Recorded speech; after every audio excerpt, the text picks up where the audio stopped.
creak. A spider leg-like silhouette elegantly and delicately approached the eyeless person.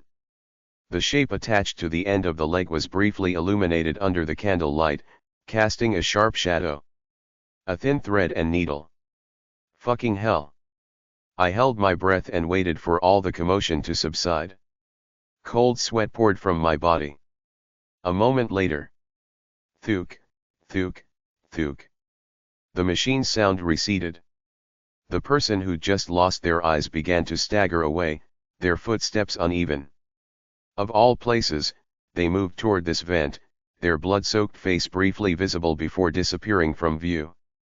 Their eyes had been replaced with camera lenses. Bexahan, crouching beside me, silently mouthed a curse. It wasn't hard to relate. With those lenses, you might be able to see for a few hours or maybe a day or two at most. But since it was a rental device, the functionality would gradually deteriorate, plunging them into greater terror. And the next time they encountered the usher, that device would be collected as well. It was a rental, after all. I'm gonna go crazy. It felt like a prelude to even more horrifying things to come, making me instinctively squeeze my eyes shut. But I can't show fear. I can't let him see. Conscious of Bexahan beside me, I waited until everything went silent before climbing out of the duct. We can't stay here. We had to move quickly and escape. I'd organized the exploration records and the manual after splitting up with Bexahan. Thank you, sir. Suddenly, Bexahan addressed me politely. As if it were normal, he nodded slightly in a show of courtesy, much like the first time we met on the subway. And then, suddenly, he began to edge away, clearly planning to run off. Then, I'll be off. Wait. Bexahan stopped in his tracks. I asked. How long has it been since you entered? Don't wanna answer. About 2 hours, I think. He'd entered quite a bit ahead of me. Since this wasn't a creepypasta that distorted the sense of time, it meant rookie Bexahan had been summoned early in the morning, just like I was. So my D-squad superiors kept me out of the loop on purpose. For a moment, I felt touched. The thought of finding my squad mates quickly and getting out motivated me. Chief Lizard would have probably made it into the final 7 survivors anyway. But I had to find the other D-squad members soon. Though honestly, stepping out of the vent and looking at the hallway made me want to sigh. Wow, I have to search this entire place on my own.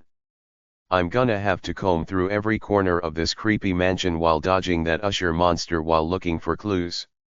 No wonder they made a horror game based on this darkness. I'd never played it, but I'd seen clips on YouTube. While covering half the screen with my hand.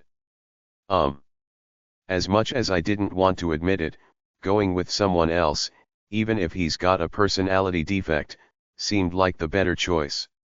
I turned to look at Bexahan. In the dark. Bexahan swallowed hard next to Kim Solium. Fucking hell. Of all people, why did it have to be this lunatic? Nothing had gone right ever since Sahan had gotten stuck with this guy as his dorm roommate. Just hearing the bastard spout insane remarks in that perpetually sarcastic tone, as if he'd never start trouble even if drunk. It made Sahan's head spin. Do I really have to stick with this guy? The other employees who entered with him seemed to have woken up scattered throughout the bizarre mansion. And the civilians he'd encountered earlier? Well, they got obliterated. Still, was it better to wander around alone than to stick with this deranged nutjob? He was frantically weighing his options when Kim Solium suddenly spoke. You're using formal speech now?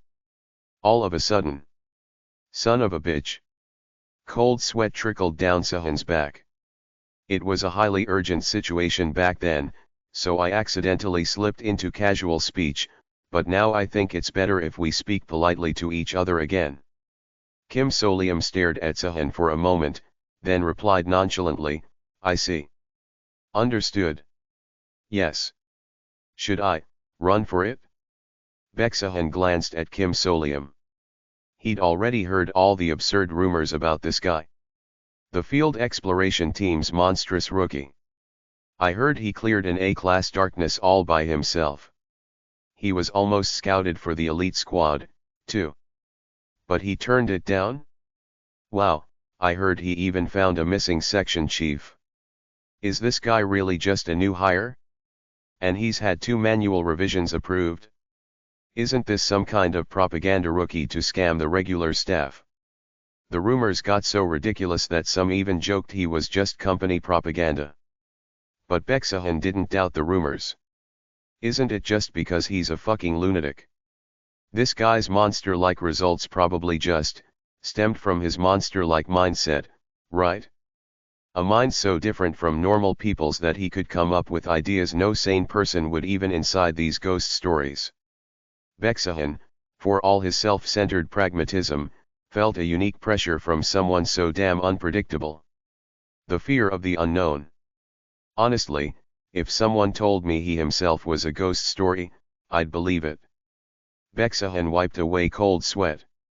Still, he wanted information. At the very least, he could listen. Where are we headed? Judging by how that monster attacked people, this darkness seems to treat us as intruders. It doesn't. Sorry. This exhibition definitely treats us as guests. What the hell was he talking about now? Bexahan looked at Kim Solium, who continued speaking with unwavering confidence. That's why it collects fees. It only takes eyes. It's just charging admission fees. Didn't you read the manual? Of course he fucking did. That cursed, bizarre document contaminated by the exhibition's invitation. It's an invitation. People who are invited don't get treated as intruders. But it didn't mention anything about fees. Read it again. Near the end of page 3. Bexahan unfolded the paper. This exhibition is free for 1 hour as part of our open-minded appreciation of art. Free for 1 hour implies that fees will either be collected or you'll be kicked out after that time. But instead of kicking you out of the venue, they take your eyes. That thing earlier, it's probably a staff member of this exhibition. It was disturbingly convincing. Without thinking, Bexahan asked another question. Why do you think human eyes are considered the payment? Well, maybe because they're the most valuable part of the human body. Looks like the things we carry don't hold any value to them. Kim Solium shook his head expressionlessly. No idea. And no one caught up in this mess would know either. A chill ran down Sahan's back. In any case, sir, whoever's running this exhibition seems to believe that human body parts are the most valuable things we possess. I guess eyes are probably considered the most appropriate starting payment, so yeah. Eyes. Bexahan had only one. He almost instinctively pressed a hand over his covered eye. He still remembered that day vividly. Kim Solium staring at him on the subway, casually lifting his answer key of an eye. The unnerving calmness, the calculated observation, waiting for Bexahan to realize his own eye had been plucked pointlessly. That mocking gaze. This darkness takes eyes as payment, but what in the world had made this guy so disturbingly nonchalant? But Kim Solium was staring directly at him. You've slipped back into informal speech. 1. A chill ran down Bexahan's spine. He forced himself to speak calmly as he now dropped to casual speech for good. Fine. Should we just keep it casual then? We're from the same batch after all, and we need to escape together. Don't wanna, Kim Solium answered back. For a moment, irritation flared, but Bexahan forced a smile. Don't say that. You hid me in the vent earlier, doesn't that mean you wanted to save me as a colleague? Nah. I just figured I could use you as bait if needed. Bexahan gave up on manipulation and shifted to persuasion.